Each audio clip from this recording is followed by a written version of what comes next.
I hate BTS. Is, BTS তো কে? ইস, BTS এর আবার ট্যালেন্ট আছে না? তো খুব ভালো কথা আপনারা বিটিএস এর। আপনাদের কথা মেনে নিলাম বিটিএস এমনি এমনি ফেমাস হয়ে গেছে। নামজুন তার পড়াশোনা অনেক ভালো ছিল। তিনি ওই 1% স্টুডেন্টের মধ্যে ছিল যারা কোরিয়ায় টপ করতো। তারপরেও তিনি গান লিখতেন, যার কারণে তার মা তার কম্পিউটার ভেঙে ফেলেছিল, কিন্তু সে তার স্বপ্নকে ছাড়েনি। জিন তার কণ্ঠ আর ডান্স ভালো করার জন্য অনেক কষ্ট করেছে, যেন তার মা তাদের প্রতিবেশীদের জিনকে ট্যালেন্ট প্লেস বলার সঠিক উত্তরটা দিতে পারে। জিমিনের একসময় নাক দিয়ে রক্ত পড়তো অতিরিক্ত প্র্যাকটিস করার কারণে। জিমিনকে ডায়েট মেনটেন করতে হতো, যার কারণে তাকে অনেক সময় ক্ষুধার কষ্টটা সহ্য করতে হতো।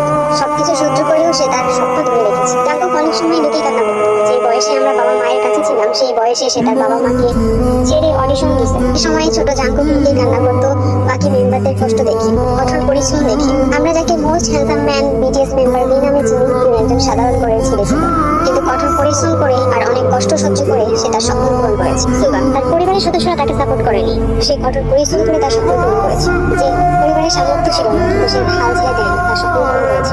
একটা সময় তারা 7 জন একটা রুমে গাদাগাদি করে থাকতো, কারণ তাদের কাছে এত টাকা ছিল না যে তারা আলাদা রুম নিয়ে থাকবে। একটা সময় ছিল যখন তারা রাস্তায় নিজেদের ফ্রি কনসার্টের টিকিট বুকিং করতো, কারণ তাদেরকে কেউ চিনত না।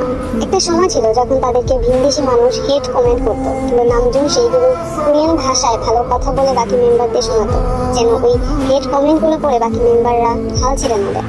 অনেক সময় কনসার্টের অতিরিক্ত চাপে অসুস্থ হয়ে পড়তেন, কিন্তু তারপরেও ভেঙে পড়েনি তারা, তাদের স্বপ্ন পূরণ করে। তাদেরকে নিয়ে বাজে মন্তব্য করার কোনো কারণ হেটার্সদের কাছে নেই। না জেনে কিছু নিচু প্রজাতির মানুষ বিটিএস কে কে বলে চিল্লায়। তবে এখানে শুধু হেটার্স না, কিছু টক্সিক আর্মিরাও আছে যারা বিটিএস মেম্বারশিপটাকে কে বানিয়ে নোংরা এফেক্ট লেখে। কিছু মানুষ মানেটা না বুঝিয়ে বয়লাভ নামে বিটিএস মেম্বারশিপটাকে নোংরামিতে পরিণত করছে।